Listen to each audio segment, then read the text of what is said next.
understanding and words. Hey, Heather, it's Bob here. Good morning, everybody. I think if you can remind everybody in the boardroom to turn off their mics when you have someone zooming in, we're getting really bad feedback. So yeah, as soon as you turn that off, Heather, everything was perfect at our end. I don't want to speak for directors Boyko and Roth, but that seems to be a trend that we've noticed. So if you could just remind everybody, that would be appreciated. Thank you. I saw that as well. Thanks, Bob.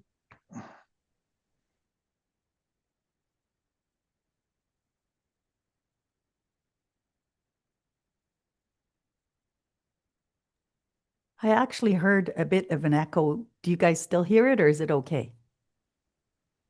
It's okay? Perfect. Can you hear an echo right now, or just when you're talking in your end?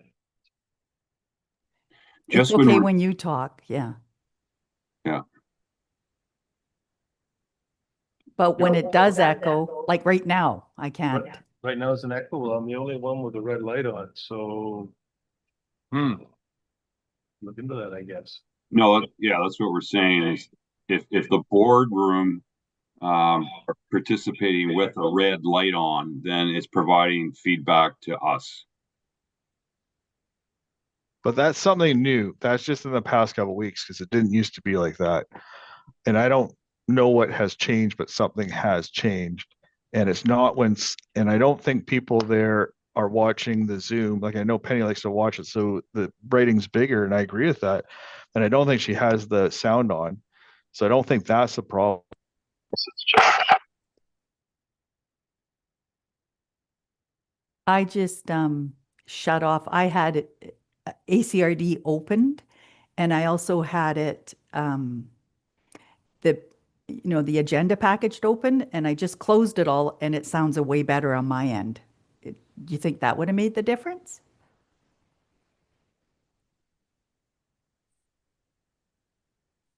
You're watching it and in it at the same time on two different things that screw it up. Anyways, we'll get the meeting going here.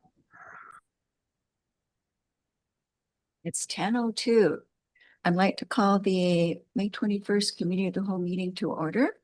And just a reminder to everyone to please turn off your microphones after you finish speaking. The people that are calling in online tend to get a little bit of feedback if the microphone is still on, so we'd appreciate that. I'd like to recognize and acknowledge that we are conducting this meeting on the unceded traditional territories of the Shot-Hupa-Chesed First Nations, and we're grateful for the opportunity to do so. We also have directors calling in from other territories, and I'd like to also acknowledge those nations and express our gratitude and our respect. Notice to attendees and delegates that this meeting is being recorded and live streamed to YouTube on the Regional District website. And if anyone is watching online, you have questions, please send them to responses@acrd.bc.ca. So now we'll go around the room and do introductions. My name is Debbie Haggard. I'm the counselor for the City of Port Alberni and vice chair of the Alberni-Quecot Regional District Board. Chair Jack sends his regrets today. He's not going to be able to attend in person, so I will be chairing today's meeting. So we'll go around to Heather. Good morning, everyone. Heather Zenner, Manager of Administrative Services.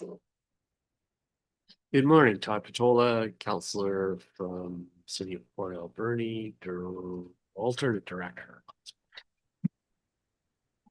Good morning, Aklama Penny Cote. I'm the Electoral Area Director for Sprout Lake Area D. Good morning, I'm Mike Sparrow. I'm Electoral Area for Good morning, I'm Daniel Siam, the CAO for the ACRD. Thank you. No, so now we'll go to the directors calling in online. Director Beckett, please introduce yourself. Thank you very much, Madam Chair. Good morning, everyone. Bob Beckett, representing Bamfield Area A Director. Thank you. Thank you. Director Roth. Good morning, everyone. I'm Susan Roth, and I represent Beaver Creek. Thank you. Thank you. Director Coots. Good morning, everyone. Calling in today, Director for Ho-Chunk-Al-Sut Tribe Government. Thanks. Happy to be here. Chew. Thank you. Director Siga. Veda Siga, Director for Area C, Long Beach. Thank you, Director McEwen. Good morning, everyone. Marilyn McEwen, Mayor of Ucluelet. Thank you, Director Boyko. Good morning, Fred Boyko, Electoral Area Director for Beaufort. Thank you. Thank you. And we have our Director of Finance that just joined in. So can you introduce yourself, please, Terry? Good morning, Terry Fong, Chief Financial Officer. Thank you, everyone. Now we have an agenda in front of us. Is there any additions from directors? Seeing none, is there any additions from the corporate officer? Nothing from me, thank you. Thank you. Seeing no additions, could I motion to approve the agenda as presented? Moved by Director Cote, second by Director Beckett. All in favor? Any opposed? Motion carried. Any declarations or conflict of interest? Seeing none, we have minutes from the Committee of the Whole meeting for March 19th, 2025. Is any errors or omissions? Seeing none, get a motion that the minutes of the Committee of the Whole meeting held on March 19th, 2025 be adopted. Moved by Director Sparrow. Second by Director Cote. All in favor? Any opposed? Motion carried. No petitions, delegations, or presentations, no correspondence. And we have requests for decisions or 2025 grant in aid applications. So we do have a list of applicants, and Heather was telling me that the West Coast Electoral Area Directors held a meeting last week, and how they did it was they went through each one, talk about the merits, and then at the end, they took a short break to contemplate how much they'd like to contribute, and they came back and made the actual amounts. Does that process seem to work for everybody, or did anybody have another preferential way that they want to do the meeting today? Okay, so we'll just go through each application, and directors can talk about what they like and what they don't like and contribute anything that you know. Director Roth. I just wanted to confirm that our budget is $35,000 for this. Is that correct? That's in the report, and Heather's shaking her head yes. So $35,000 in total for this meeting today for the Thank you. applicants. Thanks. Thank you. So the first applicant is the Alberni District Fall Fair, and they are requesting $2,500.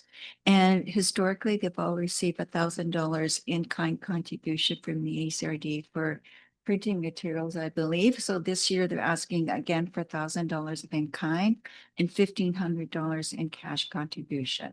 Any comments from the directors? Director Cote. We'll wait till she gets seated. Don't rush.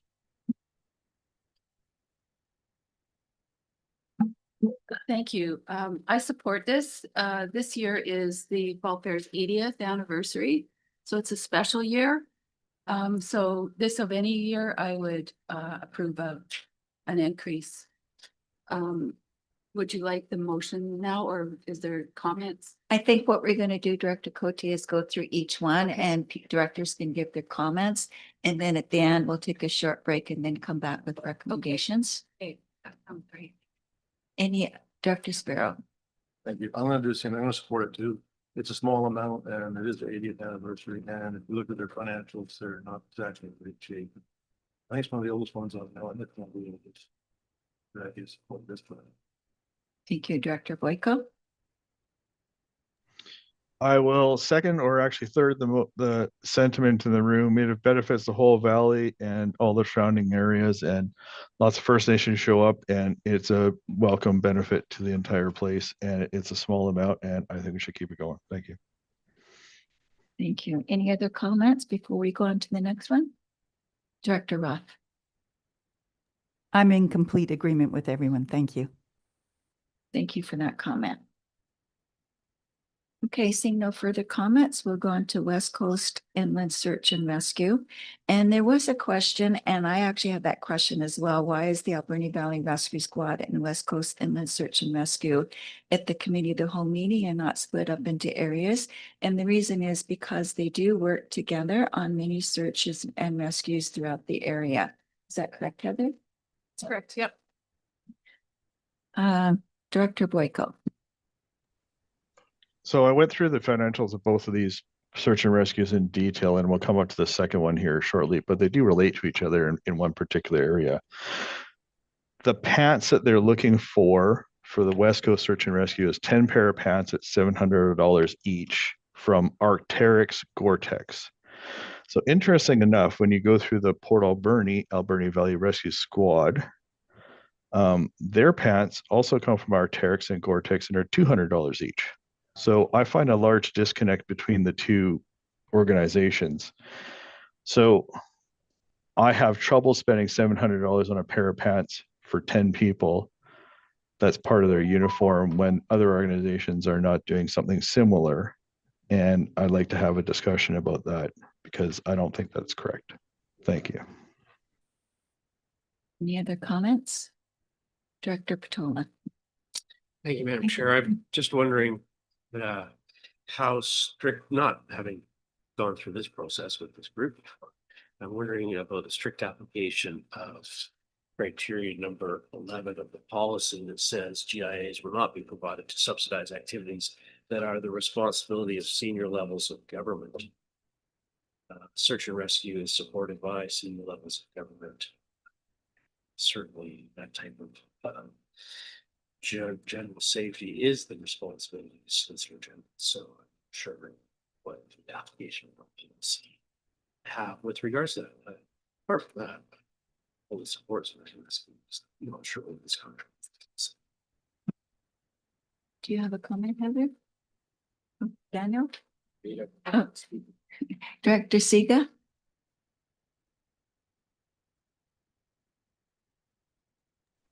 I'm sorry. Yeah, thank you very much. I appreciate that all of this work that's being done is volunteer. And I think without our volunteers in the communities, it would be a much less safe place to live, especially like where you have little access to emergent care as opposed to larger urban areas. So, and in terms of the cost of the pants, can we please have somebody question that? I'm just wondering if the West Coast pants are sort of survival suit type of waterproof, like for the boats. And I know that right now there's a lot of volunteer training going on and people are going outside of the community at their own expense in order to get this training. So yeah, just some more information on why the $700 pants would be helpful, I think. So if we can table that until another time for evaluating. Daniel?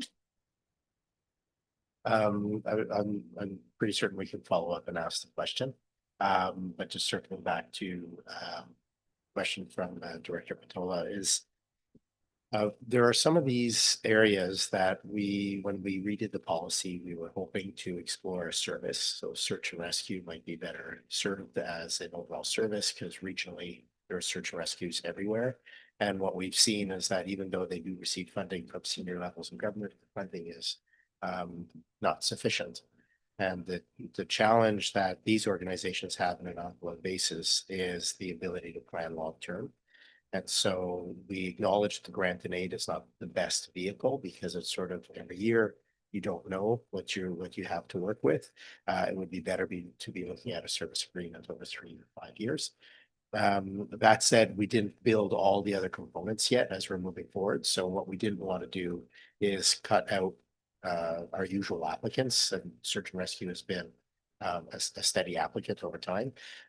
So it is within the board's ability to either fully adhere to those rules or to ignore some of them as you consider some of these applications. So hopefully that answers your question. It's a work in progress. I don't think ignore, but we want to supplement the organizations. Yeah, you can. Yeah, and like with any policy, the board has, because these are policies that you make, you can also amend, adjust, or navigate through those ins and outs. So the discretion is completely yours. Okay, so if I'm hearing from the directors, oh, sorry, Director McEwen and then Director Cote. Yes, thank you, Madam Chair. I agree with Director Siga. We do want to maintain our volunteers in any way we can aid them. And it looks like this has been a consistent ask over the last few years, 6,000 over the last 3 years that's on our chart. So I'm just wondering if it's always been for these pants, or if the 6,000 has been for other items. Is there a way to look that up? Yeah, I can look that up while we're discussing, but yeah, it wouldn't be for pants every year. It's different items, but I can look back from the last couple of years and get back to you. That'd be great. Thank you. Thank you, Director Cote. Thank you. Because of my history with the board, search and rescue has been, I'd say just about every year that I've been on this board, they've had an ask. And through the years, we agreed as a board that we would provide a $6,000 grant and aid to each of the search and rescues every year. Some years they come back with extra ask. I think that the search and rescue really are counting on having this contribution from the regional district as part of their ongoing budgets. They do a lot of fundraising. They do a lot of outreach and getting grants in other areas. I totally support all three, and I'm wondering why the Port Alberni Marine is not with these. And I would have liked to have seen all of the search and rescue sort of in one service group, so that we could look at them together. And I think that it's a worthwhile cause to be funding this to for $6,000. I don't think it's a big ask for us to do that. Things that are above and beyond the $6,000 that have come up, like I think communications support. I think that the it's $700 a pair of pants that says Gore-Tex. I'm sure that they would be something that the volunteers need for equipment. I don't think one pair of pants is the same as the other. When you're on the West Coast, the terrain is a lot different than it is in the Valley. So I support their request, but I'm hoping that we'll be able to do something in the future where we can group all the search and rescues together. Thank you. Heather. I can just speak to why the Marine Rescue is in the Alberni Valley and Bamfield category, and that's just because of the participants. So they support the Alberni Valley and Bamfield, and so that's why they're in that category. Thank you, Director Patola. Then Director Sparrow. Please go ahead, Director Patola. Thank you, Madam Chair. This is not a comment. This is a question. In again, my unfamiliarity with this process, I see that part of the decision that needs to be made is how much everybody gets, and everybody's asked for more than there is in the pot. How is there a process for dividing it up? Is there a process? What we're going to do is, after our discussions on each applicant, we're going to take a break, and everybody can come back with how much they would like to support that organization for, and they'll make those decisions at the end. So not everybody's going to get what they ask for. Unfortunately, it's not an unlimited pot we have this year. Does that answer your question? Yes, thank you, Madam Chair. Thank you. Any other questions or comments? So I think, I'm sorry, Director Sparrow. It's okay. It's all good. I support this search and rescue, both of them. But yeah, their asks are getting a little, say, high. A Gore-Tex pants, it's like, if I go back to firefighting, you can get turnout gear at set price, or you can definitely crank it up depending on what you need. And I think this is the same thing. Maybe the Gore-Tex gear they're looking for the West Coast is a different application than the inland here. So it could be extra pockets, it could be extra whole bunch of stuff. Jacks the price on it. But I do support both of them, but I don't know if we can support both of them fully. That's the problem. So it's gonna be an interesting walk when we have it. So we can do. So if I'm hearing everyone, we'll table this one, and Heather's going to come back with some more additional information. And then once we get that information, we'll make a decision at that time. Vancouver Island North Film Commission, they're asking for $10,000 this year, and historically they've gotten $5,000. Any questions or comments from directors? Director Cote. Thank you. I support in film in principle. And we have provided $5,000 on an ongoing basis, and I'd like to recommend that that's what we provide at this time again. I think it's good value to our communities, or they've shown what the benefit is for all of these film crews coming here. Thank you. And I would just like to remind directors that they did 3 films here last year in the Alberni Valley, and I can't remember how many millions of dollars of economic benefit it brought to the community, but it was quite significant. So they do a great job. Any other questions, Director Sparrow? Thank you. I support this too, to a degree. I mean, the other day, there's 3 drums here and that. I was thinking, instead of doing a grant, maybe we're sort of hamstrung the sheer amount of money we have. We do something like if they want to commence the in-kind stuff, so we can help out different ways, but still be beneficial to them as opposed to speaking. That's a possibility. I'm thinking the city does give them in-kind contributions with staff time and showing them locations and things like that. What kind of in-kind contributions were you thinking of other than that? What is that?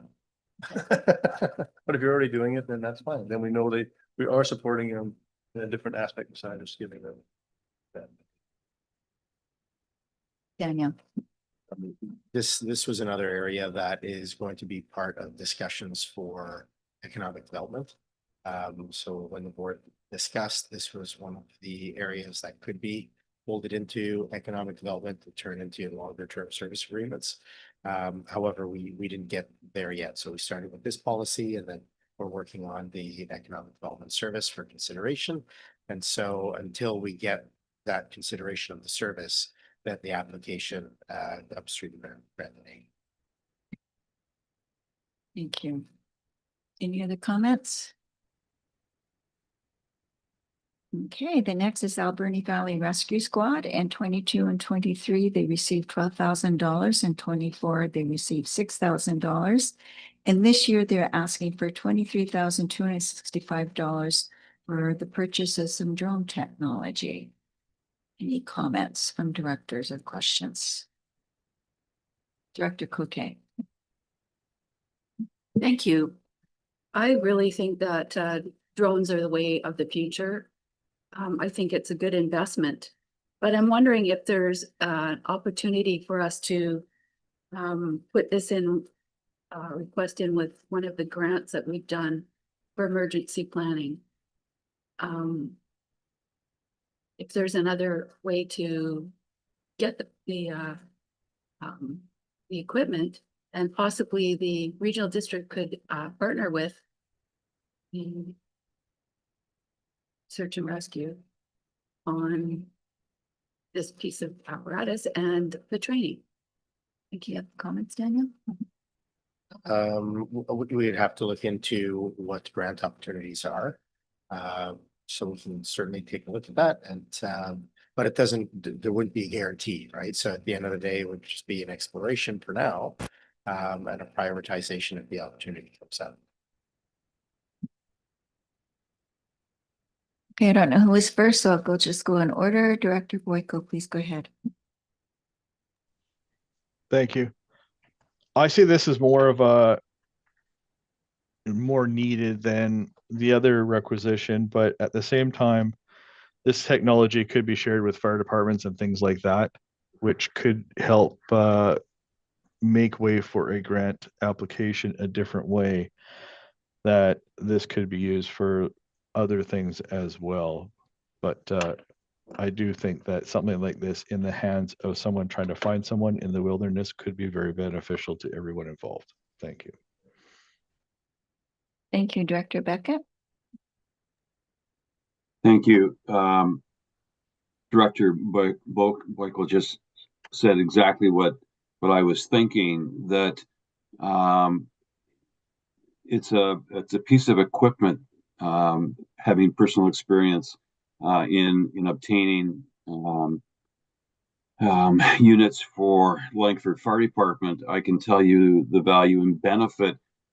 But I think when I look at our exercise today and I see the various search and rescues, rescue squad, the Marine unit, there needs to be some coordination and shared resources. And, you know, it doesn't, in my mind, it doesn't matter who's got the kit as long as they have the expertise and are willing through some form of memorandum of agreement or mutual aid program, making it available to the various volunteer groups that are responding in our region, I think is the approach that we should be taking. And I'm going to digress and go back to, you know, the request for the $700 pants. And again, maybe if we were providing a service, we could assist with purchasing and getting better deals on larger orders for all of the organizations that are looking for kit. But getting back to in particular the Alberni Valley Rescue Squad, I think it's a great initiative. I just think it needs to be considered to benefit the entire emergency response and first responders. Thank you, Director Beckett. I agree 100%. Director Siga, please go ahead. Yeah, I echo those sentiments that it needs to be a coordinated use of the higher cost technologies for searches and rescues. And in my mind, I think the emergency planning is the way to go with this, in that, you know, like where there is sort of better funding going directly to services, perhaps these the equipment such as drones could be housed, you know, at the fire halls or with the RCMP, and then with the understanding that they can be called upon to be used for searches. Great suggestion. Any other comments? Director McEwen. Yes, thank you. I can see how this piece of equipment would be extremely valuable in search and rescue.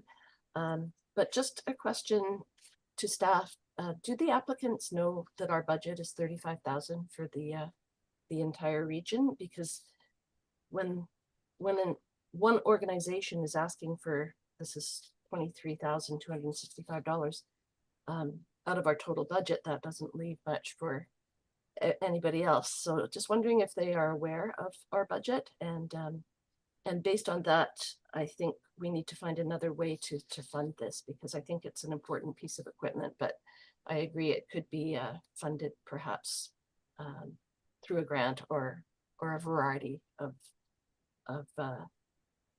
associations. Thank you. Heather, do you have an answer? Yeah.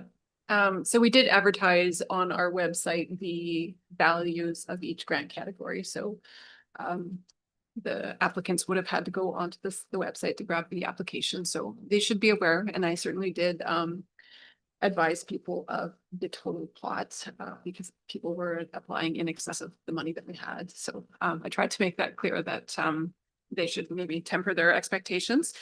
I just also wanted to follow up on the grant comment that Director Cote made. I just looked at our EOC grant, and search and rescue wouldn't be able to apply for the EOC grant that we get.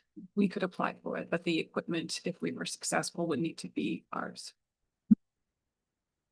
If we applied for a grant and were successful, could they use the technology then? That would have to be an agreement made between two organizations. Thank you, Director Cote. Thank you. So that's through the chair, that would be why I made the suggestion that it's a partnership with the regional district, knowing that we can make these applications. We have applications in now for our fire departments and ICE-T no, not tasty, oh. Oh, community funds works. We can use those now for fire departments and infrastructure. I'm not sure about equipment like this. But there's lots of opportunities out there. I'd really like to pursue that before I start approving in this budget. I don't know where we stand, if we still want to give them some money or but I think it's something we need to investigate. Thank you. Thank you, Director Boyko. Thank you. I think we're proposing partnerships and services and stuff like that, but we have to be very careful that the organizations, before we decide for them, are actually interested in that. So we should talk to them as well. Thank you. I always like to, before saying no to an organization, I always like to come back with options and how to get to work with them and get to a yes. So thank you. Any other comments before we move on? I think we're seeing a pattern here, some agreement. Port Alberni Shelter Society, this is their first year of asking for $5,500. Any comments or questions regarding this applicant?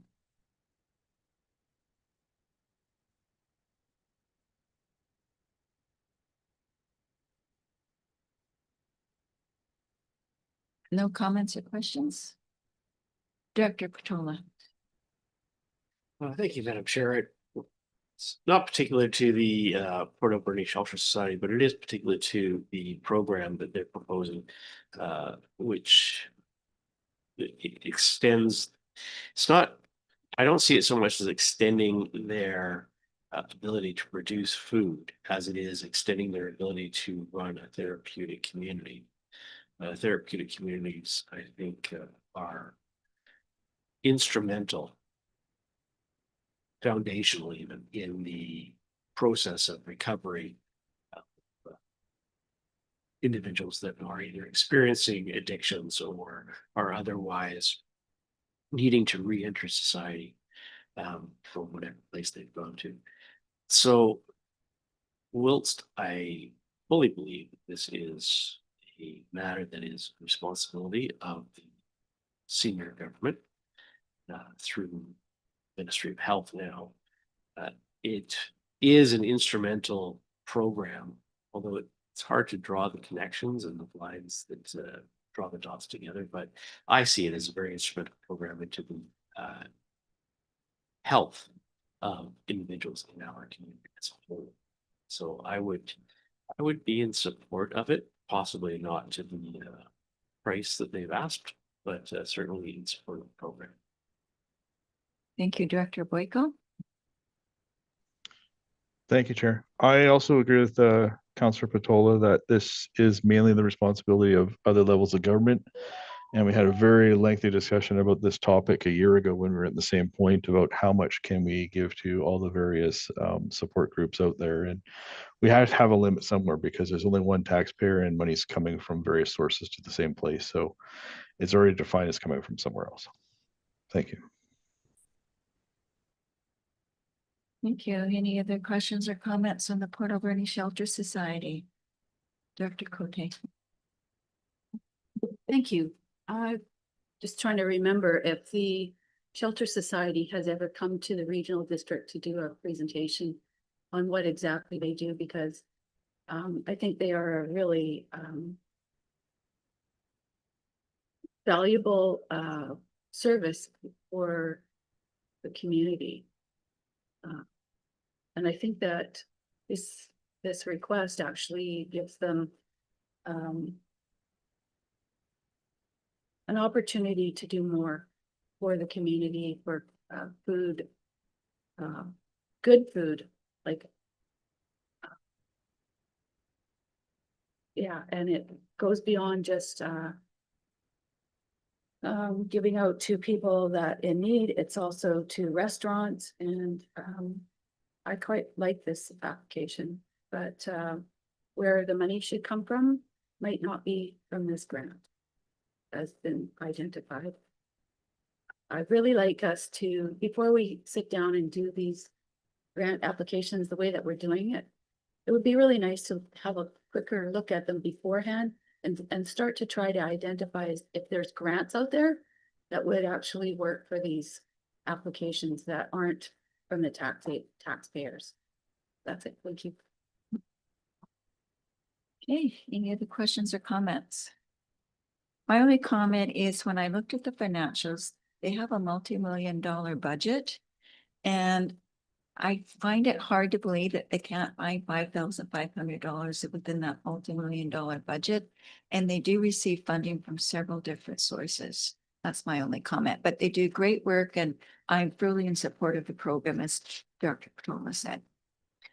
Alberni Valley Makerspace, 23 and 24, they received $5,000 and they're asking again for $5,000. Any comments? Director Patola. Thank you, Madam Chair.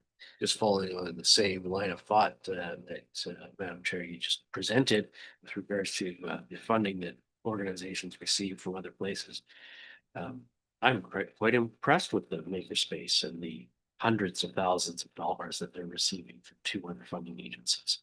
I think that so to such an extent that the president or chair of the board has resigned and taken a paid position with the makerspace now at some over $100,000 a year of wages. So I think they are well funded, and the amount of money that they're asking for will do better to benefit some of the other applicants.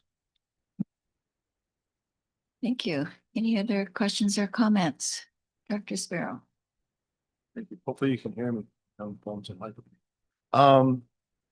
I do support the makerspace quite a bit, but what they're asking for is a fiber laser for community innovation and education, which is basically a laser cutter, which is a nice toy. But how would it help develop the whole process? I know they don't have an injection molding machine, that's some parts last year. I understand what they're doing, but I think it's a project that maybe they could find a way to do it. Grant aid, we have more critical resources, but the grant needs towards this.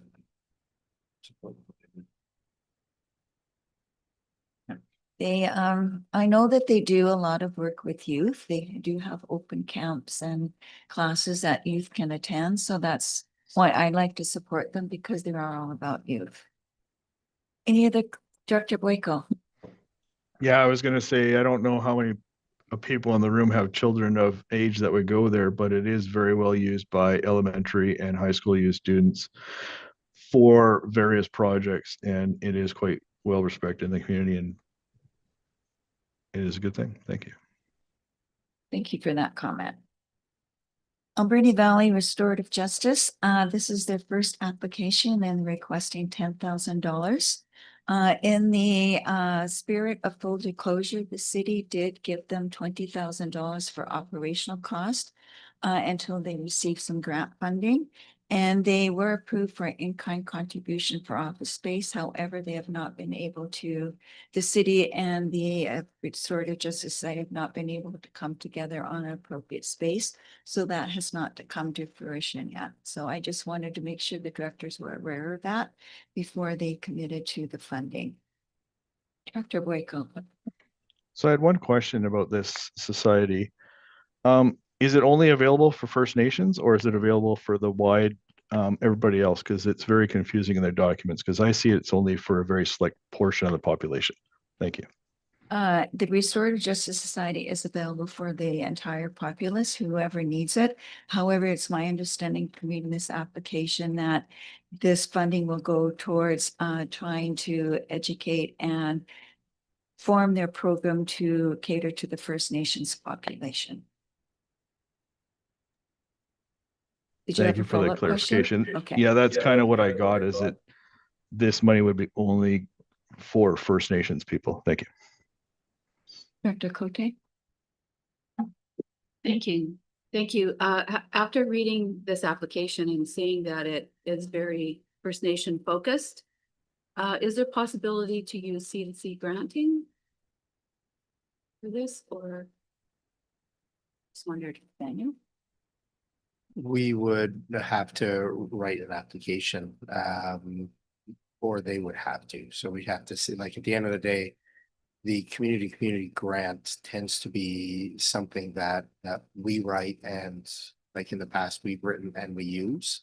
We haven't written on behalf of another agency. And so in this case, I think what we could do is see if they would qualify and then recommend that they apply to that. But I don't think that we could write on their behalf. Director Patola. Thank you, Madam Chair. I'm not in support of this application for a number of reasons. First of all, first reason is I find it somewhat misleading. The application seems to imply that the Restorative Justice Society has been around for 2 years and they're making great headways with this great new program. It's not a new program. It's been around for over 20 years, maybe 30 years. I'm not sure when we first actually incorporated the society. And it's been doing work in the community ever since then. They have a new person that seems to be at the helm and is presenting it as a new society. It is not. It may be being revamped, which is probably a good thing because the concept of restorative justice is one that is effective and a benefit to the entire, not only justice system, but the safety of the community. It is a program that works. However, it's a program that has always worked. And so this $10,000 that is being requested is going towards developing relations with First Nations. I think you could probably do that for the price of a cup of coffee is the place to start. The pricing that they put into this is based on one approach that I don't believe necessarily work. It's not a First Nations first approach. It's a designed approach that many of us in local governments have seen fail because it's an approach that is being imputed onto First Nations instead of just asking them, are you interested in this and how would you like to go about it? So I don't see the program that the $10,000 is to go towards as being a well-planned program. I don't see the approach, the need of building relations with First Nations for this program all of a sudden arising. It's certainly been a program that has been with First Nations and is based on First Nations principles right from its first days. So whilst I support the idea of restorative justice, I'm not sure that these funds are being well spent. Thank you. Director Cote. Thank you. I'd like some clarification. There's a grant amount request of $10,000, and there's also below that in-kind resource requested use of office space. So it's confusing to me. It's the $10,000 for office space.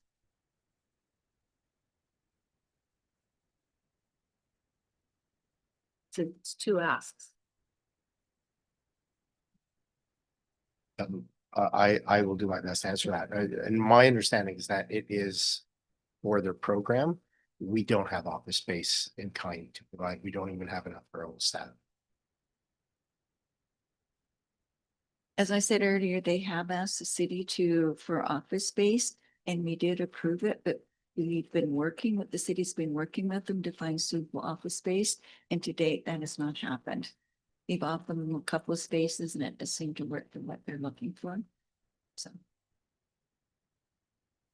Any other comments, Dr. Patola? Sorry, I missed one thought, which is that I would suggest, from my point of view, and others may disagree, that the concept of restorative justice, which is a alternate resolution process. So it's a process outside of the court system, but has been recognized by the players in the court system or the justice system as being a beneficial extra arm, extra avenue to resolve certain issues. Having said that, it falls squarely in Solicitor General's.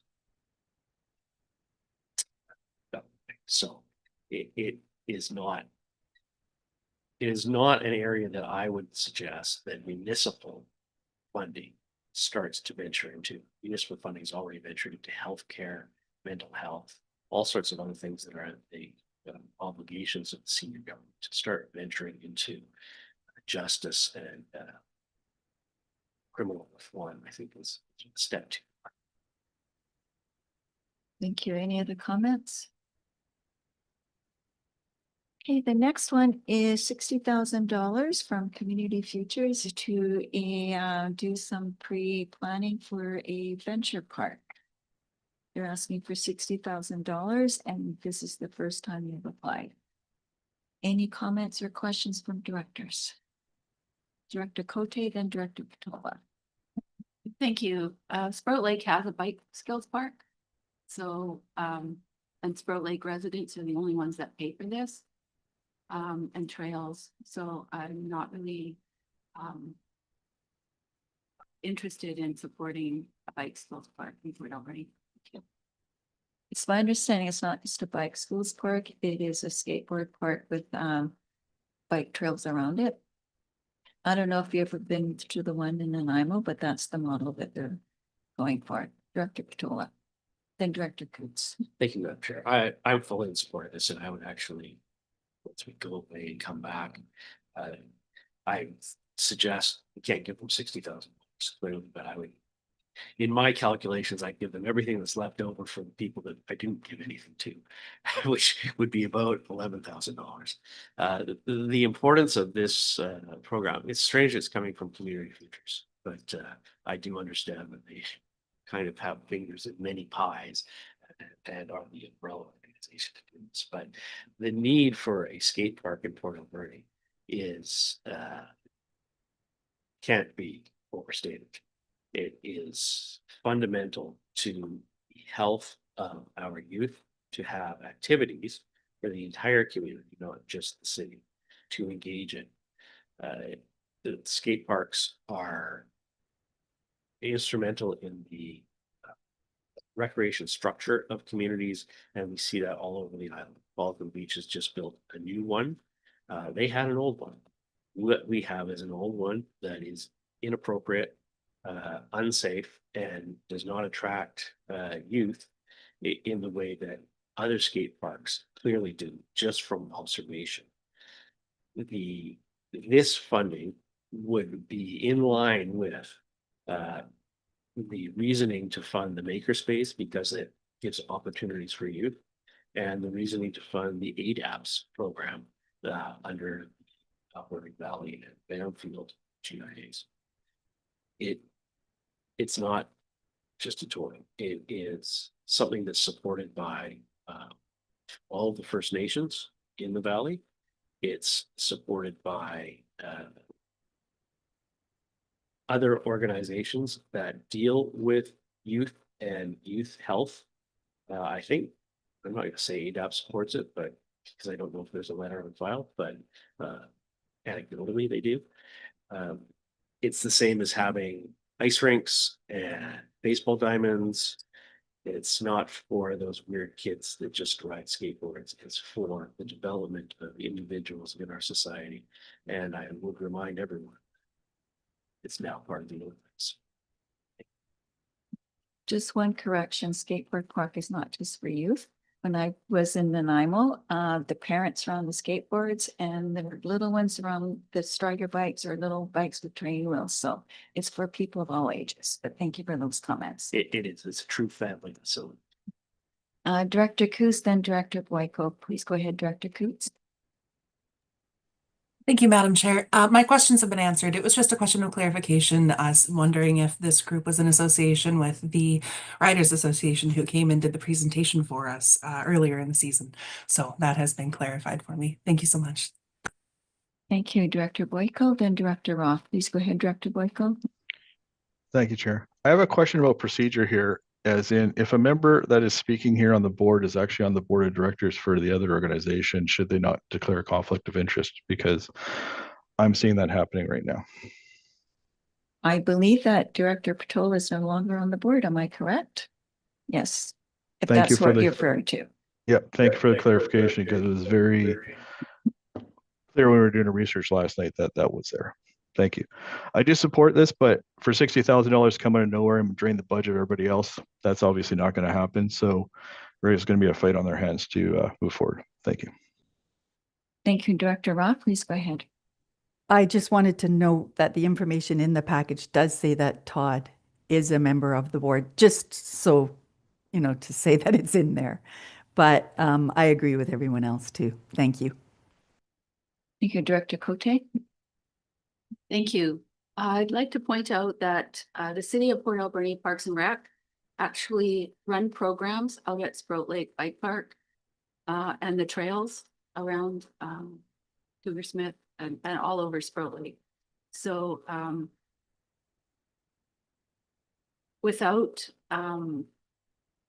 consultation with the Parks Commission, but now is they are talking because we recognized that there was a city program that was actually charging people who are using the Bike Skills Park when Sprout Lake residents pay for it, and there's no compensation. We're fine with that. It's great because kids from anywhere can use it, or adults. It's a park, that's what it's there for, but as far as paying, our budget for parks is quite a hefty budget. And spreading out, we're not really interested in buying another Bike Skills Park. Thank you. Director Sparrow, then Director Patola. Thank you for that. I'm going through their requests for financial information. And they would like money for a geotechnical report, a site survey, and stormwater management plan. I'm seeing the locations between a bunch of fields, city fields. Don't they have on file like stormwater management plan for the area? And don't they have a site survey for the area? Like, what are we paying? What are they asking for $10,000 for? It should already be site surveyed up. I don't have an answer for that. I don't know. And I would hope that they have a stormwater management plan from the city from that area for the parks and all the soccer fields in and things like that. So this stuff should be readily available to them if they ask. Shouldn't it? Good point. Director Patola. Thank you, Madam Chair. Just a correction on the comments of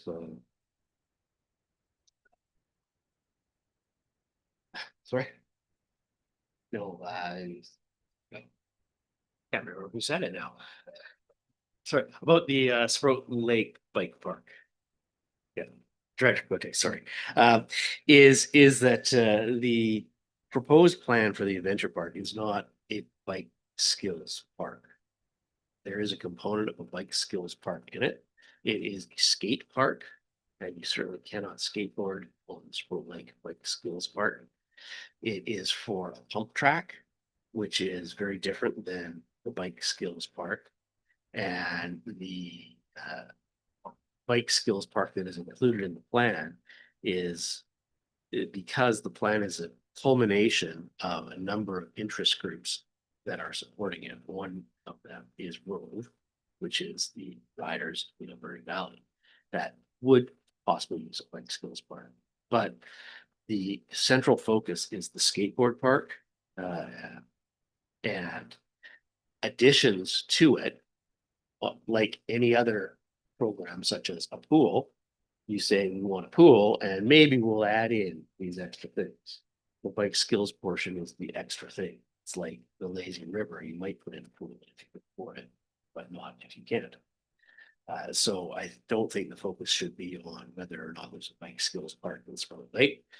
That's kind of an add-on side dish. So focus here is on the benefit that will go to Sprout Lake and on there by having a appropriate skateboard park in the entire region. And then with regards to Director Sparrow's question, certainly that might be possible, that there is plans available. It may not be, because the skateboard park that was developed there was developed such a long time ago. It's quite possible that those plans were done, which is part of the deficiencies of the current skateboard park. And And yeah, I think I'll just leave it there. I don't really have an answer for that either, but I think when applicants apply for funds, the grantors need to not micromanage the request, but accept that if there's any doubt about the veracity of the application, then it should just be disregarded. And if the application seems to be one that is acceptable to the board, then it should be granted without the determination of, well, but we would do it differently. Thank you, Director Boyko. Please go ahead. Thank you very much, Chair. Yeah, there's an interesting comment from or Councillor Patola there about not telling people how to use the grant, but if they don't agree with it, then just make it go away. But I agree with Director Cote that out in Beaufort, we've developed our own bike paths and log train trails and all these kind of things that we do things. And assuming that because we live in the valley that we would benefit from a thing in the city is a big assumption because we're all at least 10 minutes away from there by car. So I don't know if that assumption is valid. But what Director Sparrow said about there's been lots of recent development. I think they're building a daycare center right next door. And I'm sure they'd have stormwater management. And some of those plans are probably on file for that property next door. Water only goes in certain places. Thank you. Thank you. Any other questions or comments? Okay, so that was the last applicant. So I think what we'll do is we'll take a 10-minute break. Everybody can review their notes and start thinking about how much money you would like to contribute to each applicant.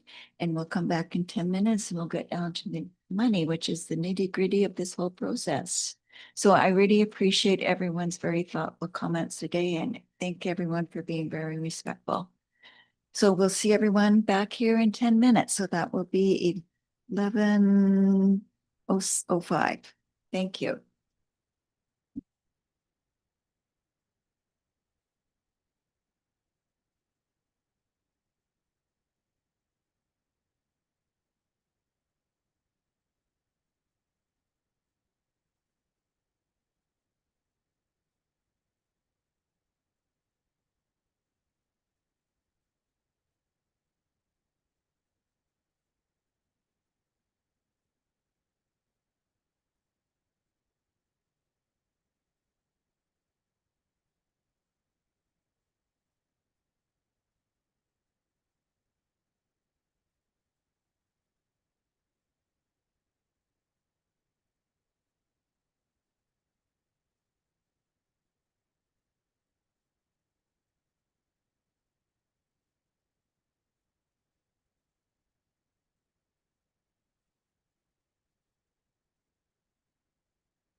Okay, we're waiting for Director Beckett, Director Roth, and Director Siga.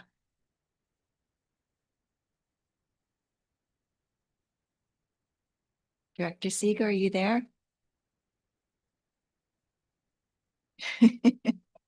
She might be having some technical difficulties. So we'll go ahead and, okay, perfect. Thank you.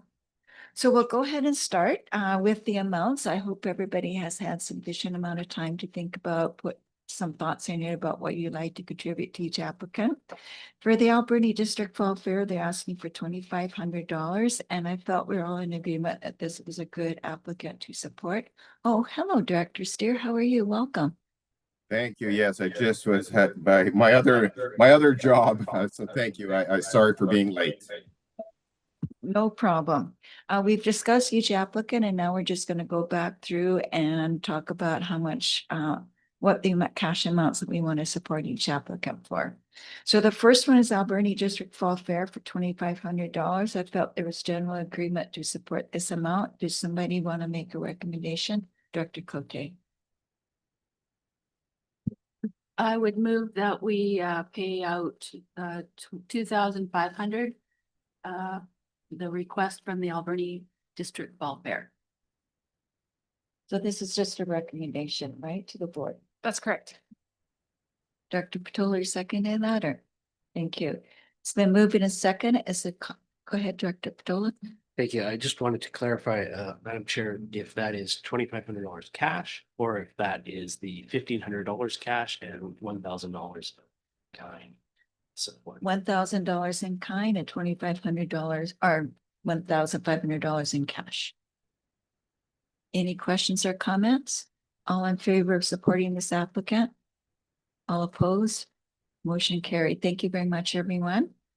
The next one is West Coast Inland Search and Rescue. And Heather was going to clarify something about the pants and come back to the next board meeting. So we could table this until that time. Did you have a question, Director Cote? Thank you. Through the chair to staff. Just wondering if we should be looking at all of the search and rescue applications. There's 3 that we've sort of lumped together in the past and given $6,000 to each. And wondering how we want to move forward, if we want to continue on with that conversation to the side, or how would staff like make recommendations to us so that we can move forward to deal with those. Thank you. So the applications are in the categories that make the most sense based on the participants in each category. So that's what we've done. If you would like a different approach next year, we can certainly look at that, if that's what makes sense from a staff perspective. In the past, it was my assumption now that all of the search and rescues were for the whole regional district, not just the valley. The marine rescue is different in that they are focused on like the Alberni Inlet all the way down to Benfield. They're not out to Ucluelet. Okay. Then a question, does Tofino Ucluelet have a West Coast Marine Search and Rescue? Tom, do you know? Yeah, well, there is an auxiliary in Ucluelet but they're funded through Coast Guard initiatives. So there is no marine base. We have a lifeboat station based in Tofino that services, and I know Marilyn might be able to add in terms of the I still call it the auxiliary in Ucluelet. Dr. McEwen? Yes, thank you, Madam Chair. The auxiliary in Ucluelet is partially funded through moorage fees in the harbor. A percentage of all moorage fees goes to the Coast Guard Auxiliary, and another percentage goes to Thornton Creek Hatchery. So we do partially fund them, but it is a volunteer organization. Banfield does respond quite often when there is a marine emergency in our area. Thank you for that clarification. Director Steer, the question that we're having about the West Coast Inland Search and Rescue, that we're kind of stuck on, that you might be able to respond to, is they're asking for $6,000 to buy $700 pairs of pants, whereas the Alberni Valley Search and Rescue spend $200 for pants. And Dr. Siga said that perhaps it's because the pants that are used on the West Coast are more like survival suits, and that's why they're more expensive. Do you happen to know, or could you clarify that? I can't off the top of my head. I know Marcia, as we well know, is takes charge of that group in terms of that request. The specific pant, I think it was an Arc'teryx pant. I don't think it's specific to a marine environment. So I'm not sure what the details of the actual piece of kit that they're looking at, but she would definitely be able to give you that information. Thank you. So what is the wishes of the board? We could table this at the next board meeting, just earmark $6,000, but wait until final approval until the next board meeting. Director McEwen and then Director Boyko. Thank you, Madam Chair. I would go ahead and make the motion to approve the $6,000 for West Coast Inland Search and Rescue. Thank you, Director Boyko.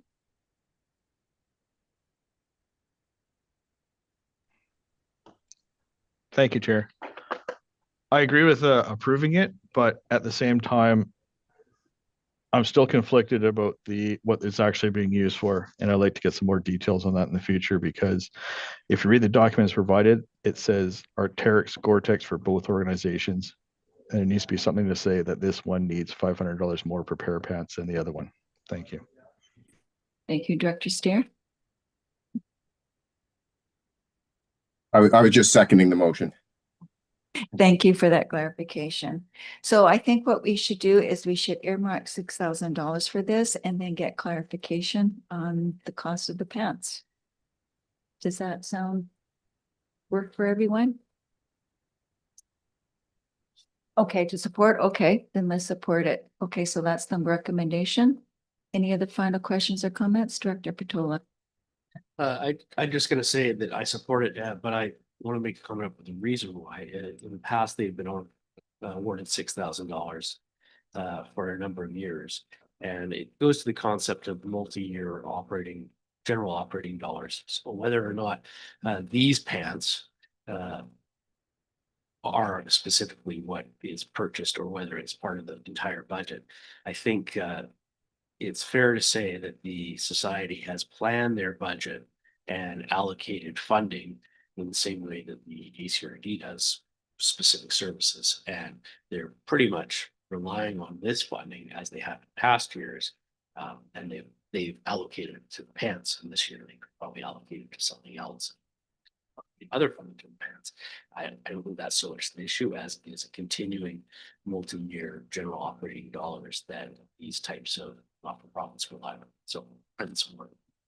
Thank you, Director Boyko. Thank you. Thank you, Chair. What Councillor Petola just said, I think I'm going to have a problem with it, because the whole point of Grant Nada is you tell us what you're going to use it for, and then at the end, once you spend it by a certain date, you have to send receipts to our financial department to say that that's what you spent it on. It can't just be something willy-nilly that we're going to spend in our budget because we have $6,000. So the whole point is detailed accountability of what it's being spent on. Thank you. I don't know if Terry wants to say anything about that or not. She has no comments.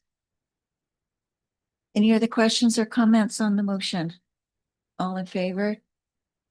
Any opposed? Motion carried. Thank you. The next is Vancouver Island North Film Commission. They have asked for $10,000. Is there any recommendations from the Board of Directors? Director Cote. Thank you. I would recommend that we pay $5,000, similar to what we have in the past 3 years. Moved by Director Cote, seconded by Director Petola. Director Steer.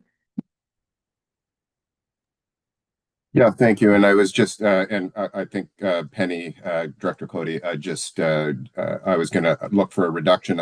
in terms of the amount based on there. And I think it goes to Director Boyko's comments again, once again, around that year-over-year operating funding. And you know, if we're looking at this in the context of our conversations around the long-term funding for those as opposed to specific applications for specific projects, I think it's something that we should examine each year. Thank you, Director Beckett. Thank you. I don't often say a lot as a director, but and I am supportive of the $5,000 amount, but and I understand the value and benefit of having movies, films, ads done in the in our region. I truly understand that. But I have struggled ever since I've been a director with this grant. When I think of the Vancouver Island North Film Commission, it's running a business, and it's a business for profit business that they're running. So I'm just struggling a little bit with why year after year we're providing funds to the organization. And perhaps I'm just a little naive. Like I said, I understand the value and the benefit. I'm supportive of it. I'm just not sure it's the same as, you know, a volunteer rescue group or, you know, the Restorative Justice Society. But I had to share that. Thank you. Thank you for those thoughts. Any other questions or comments? Okay, we have a motion on the floor to approve this for $5,000. All in favor of the motion? Any opposed? Motion carried. Alberni Valley Rescue Squad, they're asking for $23,265. Would anyone like to make a motion, Director Cote? Thank you. Through the chair, I would like to table this. We've asked for more information on if there's an ability to get a grant or a partnership. I'd like to see how we could manage this in a different way. I understand we should reach out to the Alberni Valley Rescue Squad to see if there's any ability to work with them on this device and training. And possibly we could get a grant through emergency planning. Thank you. Thank you, Director Roth. Thank you. I'm just wondering, you know, figuring it out with the 35,000 and looking at what I think people would agree and not agree on. Would we table it with a number of 21,500, or do we have a number to table it with? Do you have a response? No response. Go ahead, Director Cote. Thank you. I don't really want to put a cost on there. We can take a look at the end to see if there's any money that I'm sure that we don't need to use up all of the $35,000. So then I have a question to the chair, to staff. If there's money left over, if there's applications that come in through the year, will we be able to use that as a grant and aid for a specific ask? It's not here today. Before we go to that, can I go to the Director of Finance because she was waving her hand? I wanted to let you know that the grant applications for ESS and EOC, which may qualify for this, the intake is already closed and we've already been awarded for specific items. So the next opportunity, if we even could, I don't know if it would meet the criteria, but if we could, the next intake is not until I think February of 2026. So it'll be a full year before we are able to apply for this, and the Community Works funds would not be eligible for this type of equipment. So I don't know off the top of my head any grant that's out there right now that this would be eligible for, that is open, that we haven't already submitted to. Yeah, I'll leave it there. Thank you. Heather, do you have a response for Director Cote's question? Yeah, I guess I hadn't envisioned that we'd have leftover money today. So we hadn't written the policy that the intake would be open throughout the year. We had indicated that would be April 30th deadline. So hadn't really anticipated applications coming in after this spring period. Years gone by, we've had applications come in, requests for funding for specific projects, I guess, from the community. And we have advanced money for things like wrestling, when they had missed the deadline, or it wasn't a year late for their event happened before the next year of grant needs. And we have provided funding for that. So that's the type of thing that I'm wondering if there's money left over. Thank you. If I can just add to that. So we do have electoral area grant and aids, and Cherry Creek and Bamfield did receive applications to their electoral area grant and aids. However, like Sprout Lake, Beaufort and Beaver Creek and Long Beach didn't receive any applications. So that money will still be sitting there. So certainly for the electoral areas, if there was a group that you wanted to sponsor and you had funding left in your grant and aid category, you could certainly do that. We'll talk about that at the next board meeting, but yeah. Thank you for that, Heather. Director Siga. Thank you. Yeah, I was just wondering, we did have the offer from the MLA's office that they would research available grants. I'm wondering if this might be an appropriate ask, since it does fall under emergency services. Do you have a response to that, Heather? My only response is I do know that they do receive gaming grants at this time. So I believe that I believe their deadline for those rescue squad services has already passed for the year. So I'm guessing they've already submitted for other items. But I don't know what other grants are available for them. We do have a contact now with the ministry that is willing to help. So we can definitely pass that along to them too, but I don't know how successful they will be. Dr. Patola. Thank you, Madam Chair. Correct me if I'm wrong, please, Madam Chair, but I haven't heard a second on the motion thereof. I would like to make a motion of my own.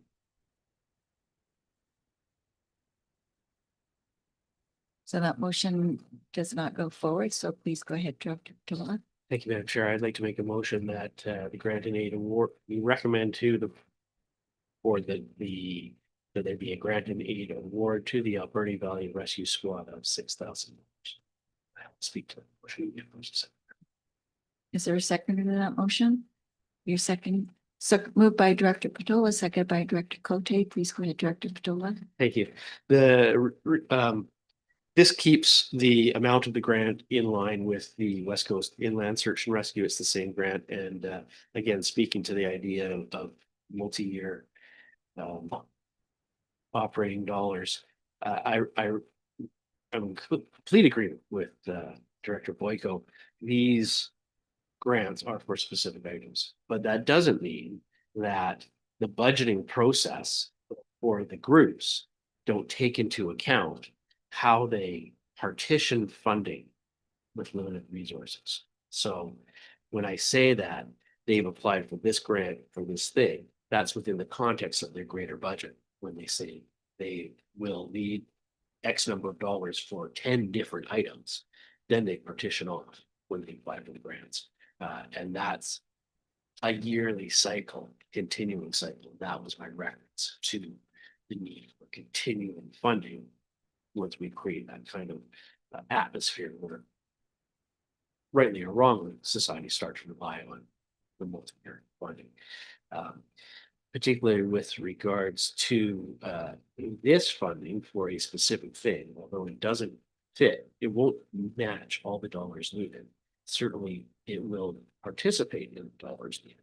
And should funding come from some other resource, then these funds, because they're for a specific thing, might not be used and might end up being returned if we're able to find funding from a different source. So I think, given that today is the decision day, the time is now to approve funding, and the structure of the process will produce the right results as time goes by. Thank you, Director Roth. Thank you. I am really pleased with the scrutiny that we're applying to all of this. I'm wondering if we don't allocate all of the funds at this time, can we roll it over to the next year, or can we just not spend it? And, we don't have to spend it. In other words, is that right? Terry, please. go Yes, ahead. agreed. If there's any left over, it just becomes surplus for next year, which would potentially reduce the taxation of the amount you determined to set in 2026. That'd be great. Thanks. Okay, Director Cote. Thank you. So being specific about an ask, I'm looking at their request for the total amount. And it's broken down into different purchases. So $6,000 could be broken out of that, or different parts of the request for their what's called drone. So there's batteries, there's Starlink, there's airband radio, there's a laptop, there's all kinds of different training. If we could get the actual drone, maybe it could pay for training and those other pieces that are needed. So I think that it still work to 6,000. I think that because the request is very specific, we need to stick with this. I don't think they can take the money, $6,000 at this point, and change what they're asking for. I know that with regional district, the rural areas, our budgets are very specific. We can't take something out of parks and put it into fire department. Yeah, just wanting to be follow process procedure. Thank you. Thank you. Any final questions or comments before I call for the motion? Director Boyko. Thank you. I kind of agree with what Director Cote said there, Chair. It is for specific items. And when I looked at it, my initial thought was award them $12,000 so that they could get the equipment and the drone and then start working on the other things in the future. So that would be my thoughts towards this. But we are working within a limited budget at the same time, and breaking from historical norms will be a problem when we go back to this in a year from now. Thank you. Thank you, Director Roth. Thank you. I agree with Director Boyko. I do agree that it's kind of an all or nothing. But if we can break it down and they can work towards a complete package, then that would work out well. Thanks. Okay, I'd like to call for the motion that we award Alberni Valley Rescue Squad $6,000. All in favor? Any opposed? Motion carried. Can I also recommend to staff that they work with the Alberni Valley Rescue Squad and looking for any grants that might be available to help them with the purchase of the drones? Thank you. Pardon me? Do we need a motion for that, or we don't need a motion, but thank you. Port Alberni Shelter Society, they're asking for $5,500. Any questions or comments? Director Petola. Oh, I thought you went like that to raise your hand. Questions or comments?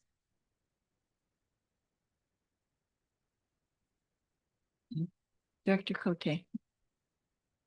Thank you.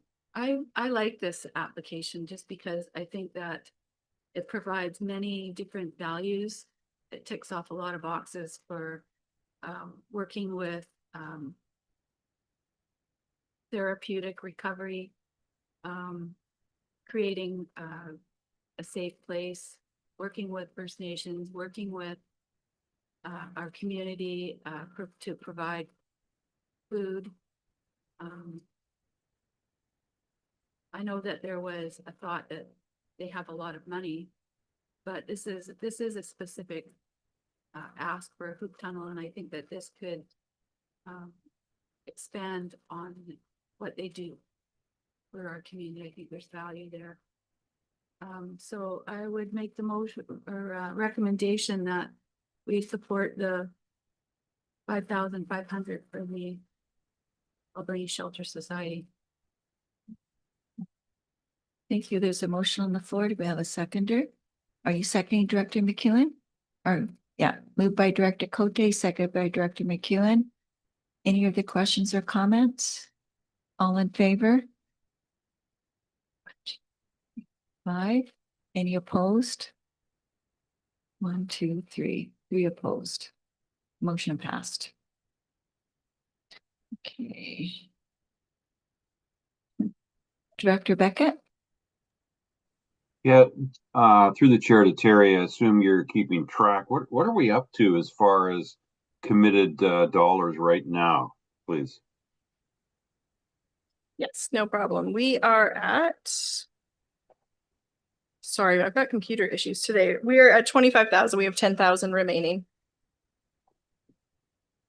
Thank you very much for that. Thank you. Next is Alberni Valley Makerspace. They're asking for $5,000.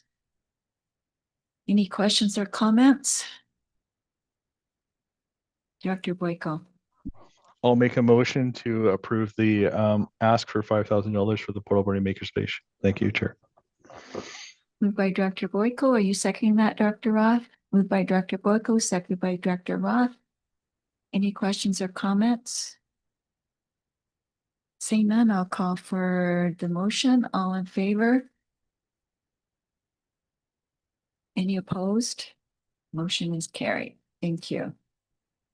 Alberni Valley Restorative Justice, their society, they're asking for $10,000. Any questions or comments?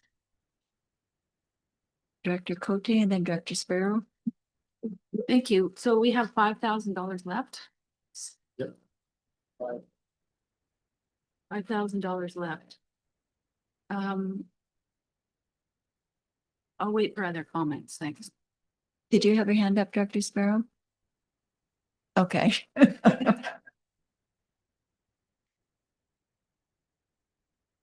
Director Sika, did you have your hand up? And then Director Boyko.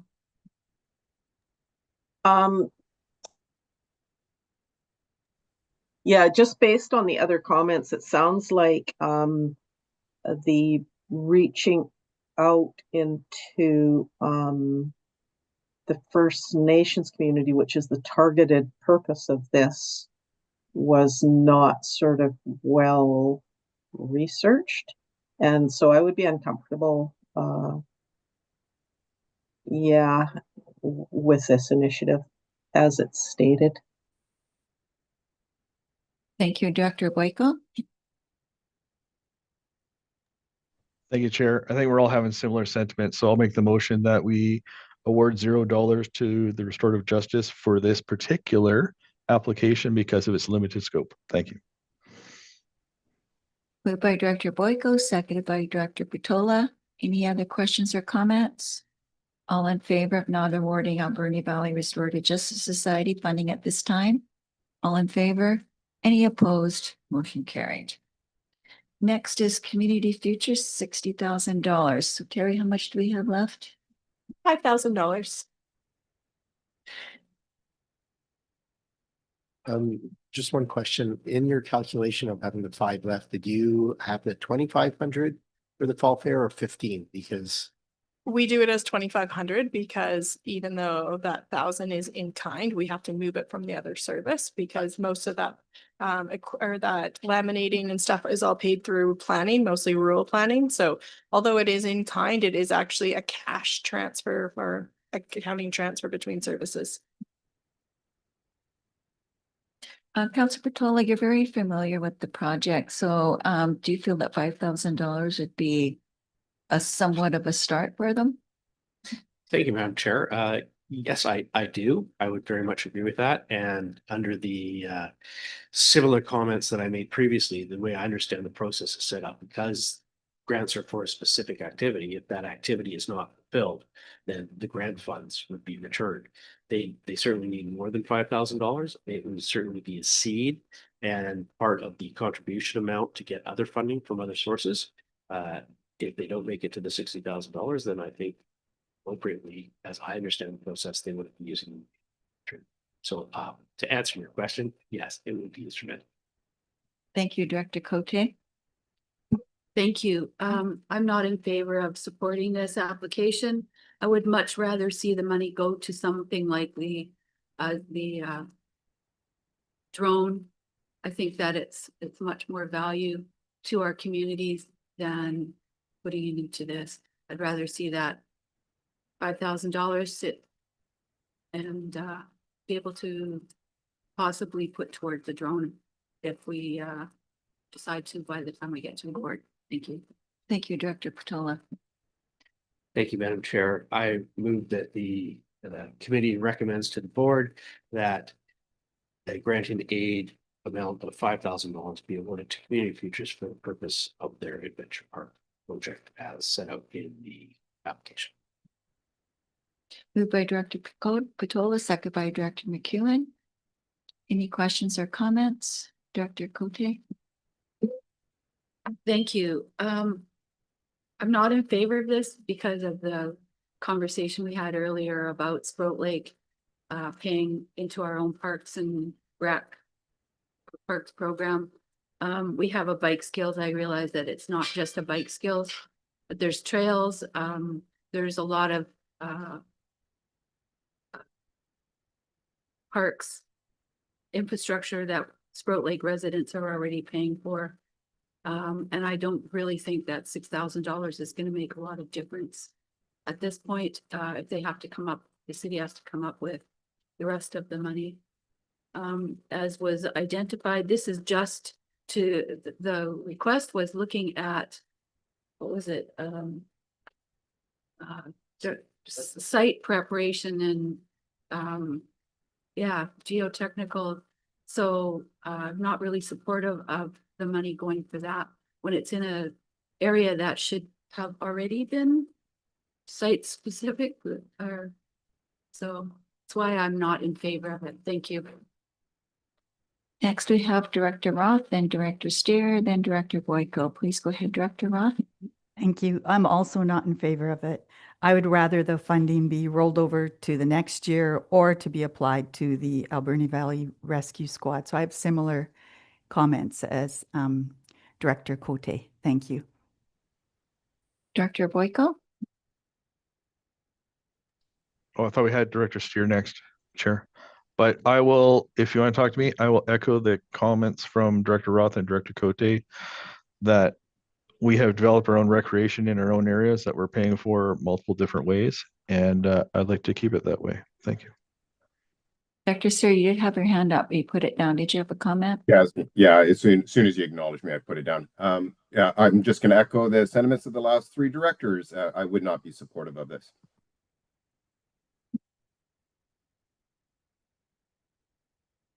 There is a motion on board. Did it get second? Yes, it got seconded. Any final questions or comments? All in favor of the motion? Any opposed? Motion is defeated. Okay, thank you, everyone. I think that went pretty seamless today. Thank you. So next on the agenda is the ACRD Procedure Bylaw Review Report and Presentation.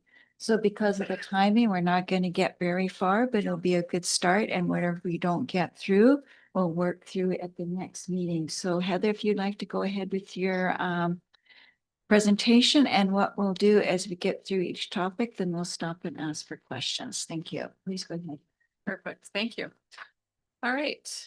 Okay, so I emailed out my presentation to you all yesterday, and that will be uploaded to the website after this meeting.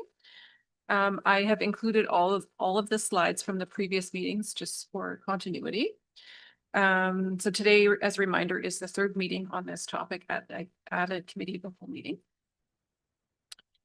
So we did have an extra meeting at the Electoral Area Directors Committee meeting, and that was on April 16th, and that was to discuss the potential of reviewing planning applications at EA directors meetings rather than having a fulsome discussion at the board meeting. So the directors did engage on that, and the motion that they made was to direct staff to investigate criteria for adding major projects for review at Electoral Area Director Committee meetings, including a cost estimate for staff and directors. So staff will be bringing that information back to the EA directors on June 18th. And that's just, they would like to have more discussion on major projects, and Alex is going to do some work on defining what a major project is. So I'll just see if there's any questions on that before I move on. Any questions from the board of directors? I don't see any, so please go ahead. Thank you. And will note that at the last board meeting, Director Boyko put forth a notice of motion that he would like to discuss adding to the procedures bylaw scheduled for today to have a discussion to have all board, committee, and 8 advisory planning commission meetings recorded. So I will stop there and let Director Boyko speak to that. Director Boyko, please go ahead. Thank you, Chair. I think this is great for openness, accountability, and transparency of everything we do with taxpayer funds. So I'll make a motion that the ACRD Board of Directors add to the procedure bylaw review scheduled for today, May 21st, 2025, a discussion to have all board, committee, and APC meetings recorded. Thank you. I think that motion should actually be reworded to say, we will record all board, committee, APC meetings from whenever this gets finally passed forward. Thank you. Moved by Director Boyko and seconded by Director Steer. Question for Heather. I thought we presently already recorded board and committee meetings. Is that not correct? We do, with the exception of some committee meetings, if they're held offsite, such as the Alberni Valley Regional Airport Committee meeting was recently held at the airport, and that was not recorded. There was no technology set up for that meeting. Sometimes there are Parks Commission meetings, and I do not believe they are recorded.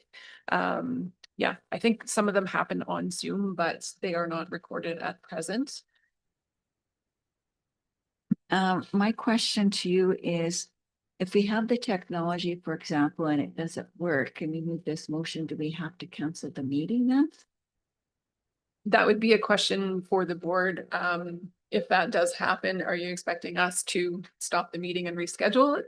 Or can we just proceed without the technology if we do have quorum? So I would turn that back to the committee. Thank you, Director Steer, then Director Roth.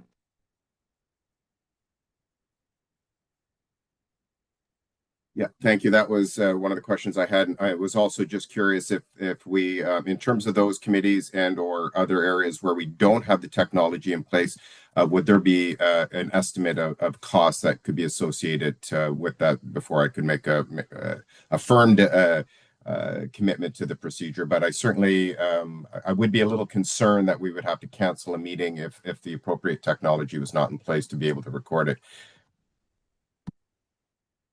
Thank you. Director Roth and Director Boyko, please go ahead, Director Roth. Thank you.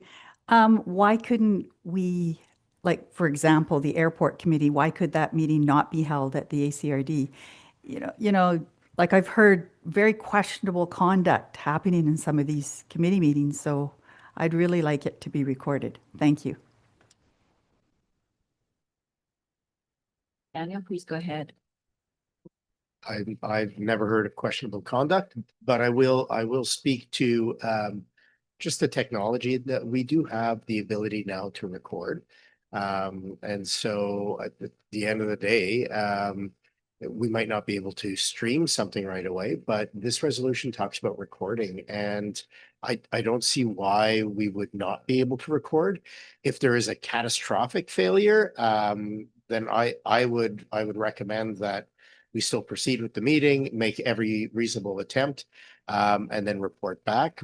But the way I read this is that we will bring the technology where it needs to be. If we're in a room offsite, we will set up offsite. And if that fails, then there's degrees of options. We could start by looking to relocate the meeting at a nearby location where the technology exists, if that works. Or we could proceed. But I guess this is the big question. If the board prefers to cancel, then we can cancel. Okay, we have Director Boyko next. Thank you, Chair. the purpose of this motion is to make it by default, we will try to record and stream every meeting that happens, as opposed to doing it how it's done right now, which is kind of haphazard. So moving forward, our default will be to record and stream. If we're somewhere remote where streaming doesn't exist, even though we're going to be working towards getting Starlink, which one of them could be mobile and brought so people actually know how to use the technology, which is quite simple, it will still be recorded. If for some reason every phone in the room stops working and we cannot hit record on our phone and at least have audio what happens so the directors can listen to it in a future time, I think that's a bridge we can get to and get to. But the purpose is not to stop meetings because they can't be recorded. The purpose is to have the default of we will record, and then if it can't be streamed live, then it will be uploaded that evening for people to look at. Because often we're making decisions based on what happened in a committee meeting the next day in a board meeting. So having it uploaded in a reasonable amount of time is important so that the board members can have the most informed view of what actually takes place. Thank you. Yeah, we have Director Sparrow, Director Steer, Director Cote, and Director Patola. Please go ahead, Director Sparrow. Thank you for that. As I was reading as recorded, I know we're talking about video, but yes, if there was a step, somebody with a computer there that could also audio record it, would technically meet the criteria of what it says. So yes, if it was recorded, I know everybody's saying what they want on YouTube, but that's not the way it's actually written. It's written so it can be recorded under any format and then uploaded, even just as a voice recording. But as we get further along, we should be able to do all of it, but there will be hiccups. But I won't want to stop a meeting just because of a hiccup, but we have 2 recording devices go and one, they both fail. Well, we've done all our due diligence, which was technology fails us. Director Cote, then Director Patola. Please go ahead, Director Cote. Thank you. I have a few questions. Minutes are taken from all meetings, so they would be available no matter what. I know my Sprout Lake Parks Commission meetings are sometimes held at Fire Hall, at the airport, at the park, at a trail. So there's no ability to do Zoom or have the meeting recorded. There's also, when I'm thinking of these things, there's also information that maybe in camera. So I'm wondering if those committees can actually do, well, if it's in their bylaws or policies and procedures, if they can actually do in camera meetings. So those are my questions. And then I also have a question for Director Roth. It sounds like an accusation about questionable action or at meetings. So I'd like to know what that is. Because I don't think that's a fair question to the board. Thank you. Sure, can I answer? Would you like me to Yeah. answer that? Yeah, if you just want to wait, she had a lot of questions in there, so we'll just go through Okay. one by one if that's okay. Can you respond to your first couple of questions, Heather, please? Yeah, Director Cote, you asked, can committees go in camera? Yes, they can, but the same procedure has to follow. We have to identify on the agenda what the reason to go in camera is. And you mentioned your parks groups having meetings offsite. Like it would not be feasible to do a Zoom meeting on, at Coopersmith Park. Do you want exceptions for that type of instance? I think that would be needed. It needs to be in some kind of policy or described as to, otherwise we don't know what we're doing, how we can manage these type of meetings. And there could be like land purchase or hiring of someone that should be in camera. Thanks. Okay, Director Roth, if you would like to respond to the statement that you made, but I would just like to warn you that if you're going to use names, that has to go in camera. So just be careful what you're going to say. That would be great. Thank you. It kind of stands behind the whole reason why meetings should be recorded, because I heard through the grapevine, and I'm sure lots of people in the community heard, that there has been things going on in meetings. So if we record it, it stops that. Thank you. Okay, we have Director Patola, then Director Steer and Director Boyko. Please go ahead, Director Patola. Thank you, Madam Chair. So my comments are kind of a bit of a summary or refer to various comments before. Excuse me if I don't identify the original speakers.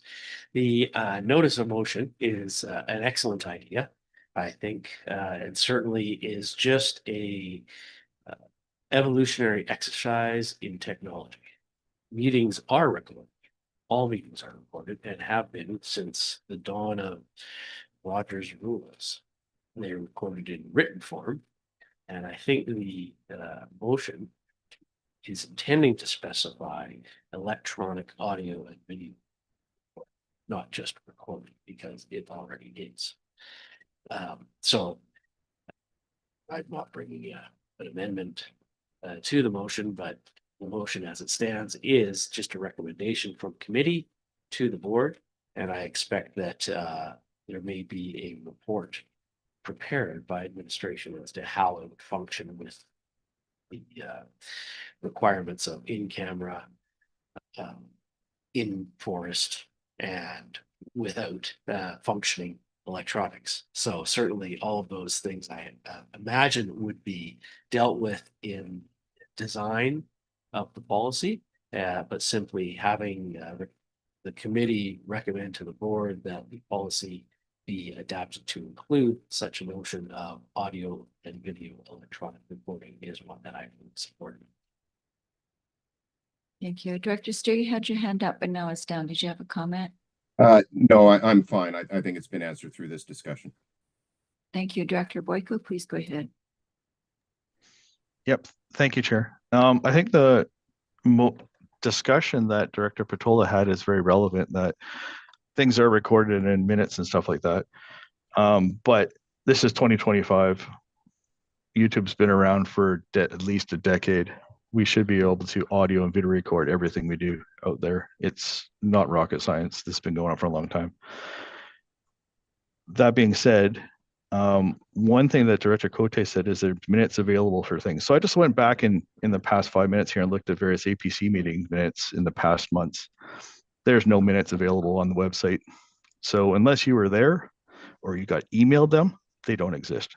So the default should be everything is recorded, everything is available for everybody to use, open, transparent, and accountable. Nothing's hidden anymore. Thank you. Heather, I know that we had put money in our budget to buy portable equipment for offsite meetings. Has that equipment been purchased and in use? Daniel. Yes, sorry, I was just about to sneeze. The equipment has been purchased. We do have all of that, and I believe we've already done a few tests now with our IT team. So the equipment is there and ready. Thank you, everyone. Any other questions or comments before we vote on the motion? Director Petola?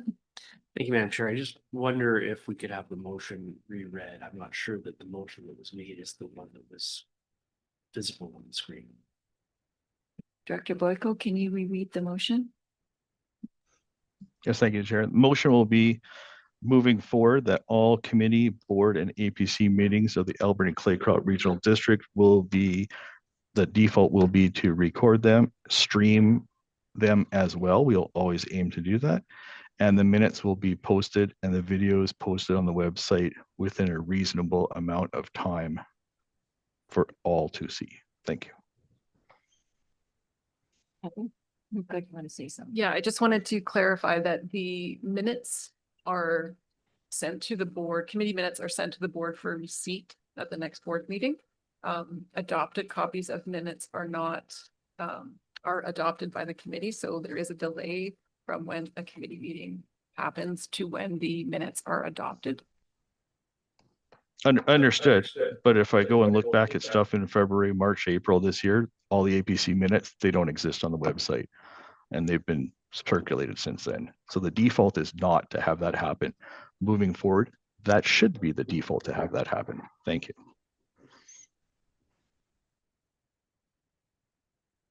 Director Sparrow.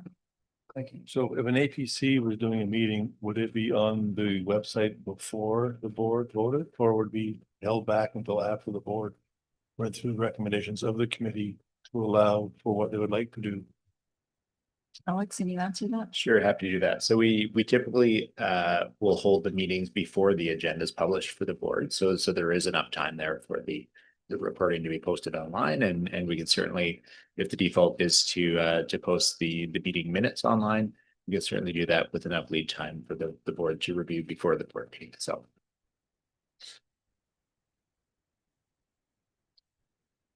Any final questions or comments? Okay, I'll call for the motion. All in favor? Any opposed? Motion is carried. How much more do you want to go, Heather? I think let's keep going for a few minutes. Lunch is just arriving. That's okay.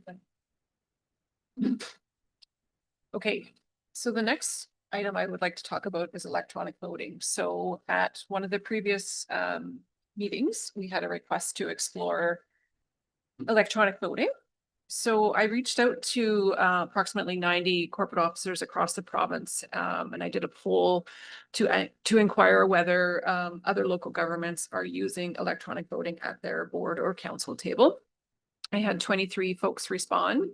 18 of them indicated that they do not utilize electronic voting. 5 local governments identified that they do. And the city of Prince George is considering moving towards electronic voting. So I just want to highlight that electronic voting is as part of a larger software package. It's not a standalone product. So it comes with agenda management, which includes the preparation of staff reports. It does templates. It creates the agenda. It's the live streaming software, including time-stamped videos. So you would have your agenda online. Folks would be able to click on a particular report and would open up the video to that exact moment at the meeting. So it's easy for the public to access information and see the corresponding video. It also creates templates for minutes. So this screen is showing a dashboard from the city of Nanaimo. So the city of Nanaimo does not use electronic voting. They raise their hands at their council meetings. However, staff note who votes, and they go into their software and input every director's vote. So it's certainly labor intensive on staff's point. But this dashboard does show all of votes that were taken for a particular meeting. You can sort by a particular councillor, look at each individual report. So it's a nice snapshot of what happens at council meetings for Nanaimo. This is Peace River Regional District. So they use a software program, and it includes electronic voting. So this is what shows up on their screen at their board meeting when they are about to call a question. So the motion would come up, the item would say vote in progress. So everybody would be voting on their laptop or their phone or their iPad. And then once the vote is complete, this is what shows up. So it shows how everybody voted. It showed who's opposed, if somebody had declared a conflict of interest, or if they were absent, they were recorded here. So it shows whether it's been carried or defeated.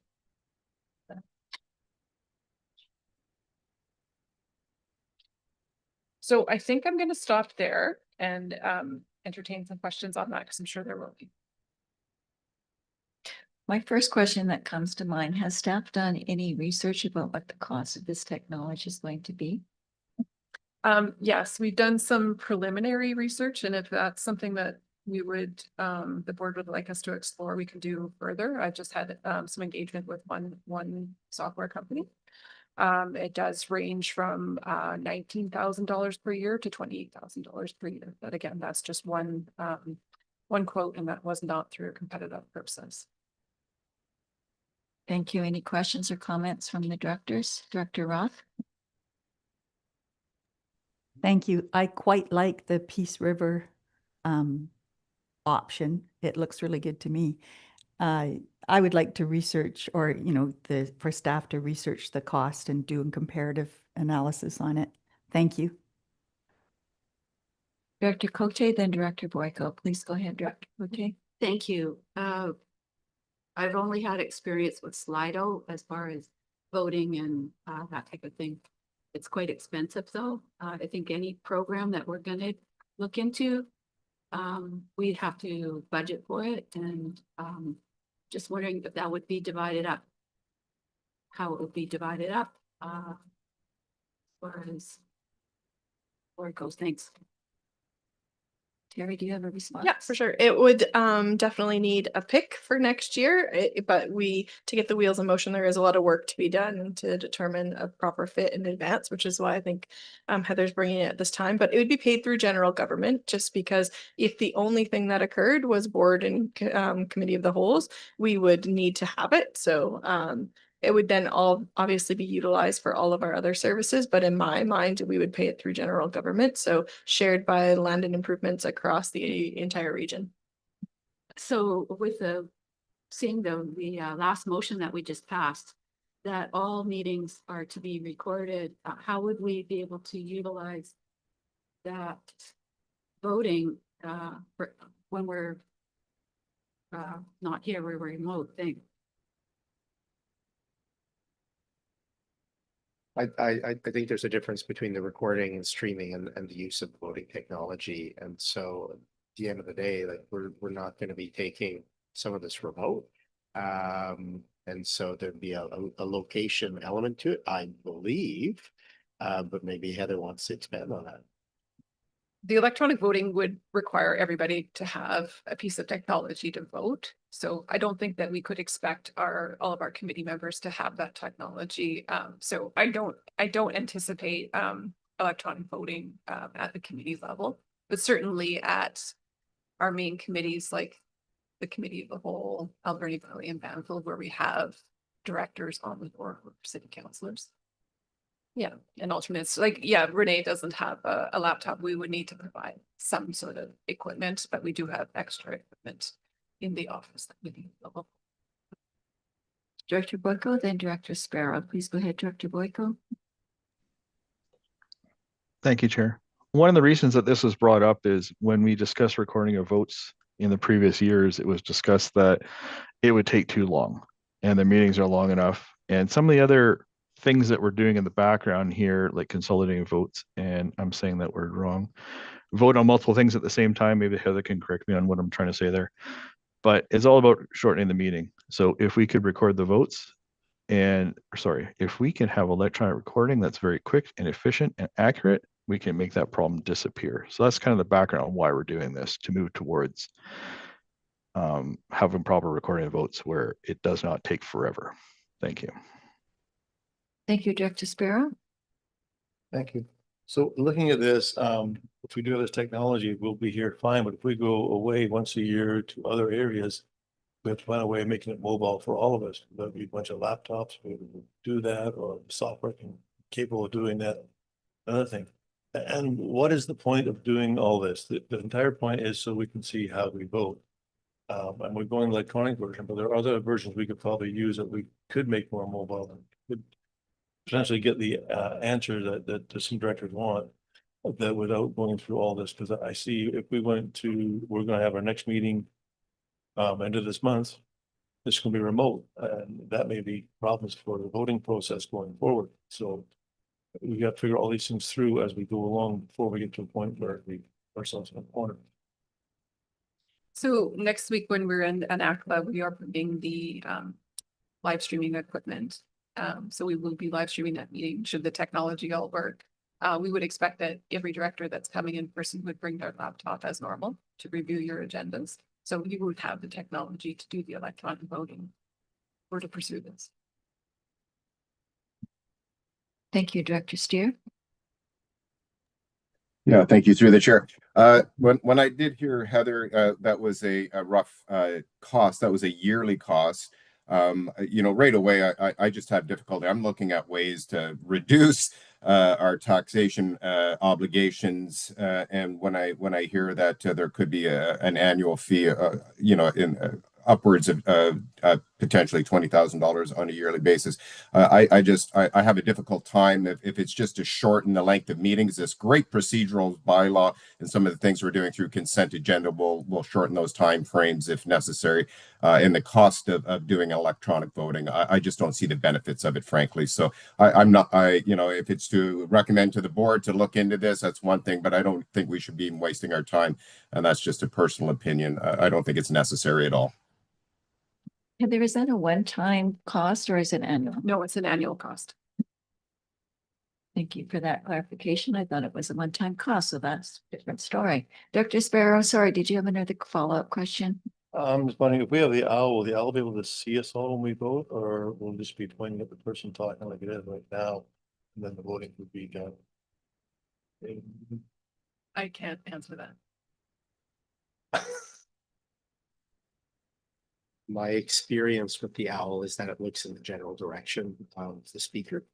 And so, but I haven't used our owl yet. And so I've only used other people's. And so what happens is that there's one or more centralized microphones. And as you speak, the owl just draws in where noise is coming from. And so if somebody were to slam a door as you're speaking, it might turn to the door. But ultimately it is pretty good technology in terms of following where speech is coming. Thank you. So the reason I think this all came about is because online we can see how people vote, but they can't see us in the room when the chair is talking. So would an appropriate response be to put another camera in here so they can see us how to vote? Would that solve the problem that Director Boyce was looking for, as opposed to spending 28 grand a year? Would we do that? That's the question we got. I'll touch on it just at a staff level. I think rather than looking at more camera hardware and software to follow where the votes are, I would rather that we come back with a report talking about what these different technologies do offer and get a firm quote.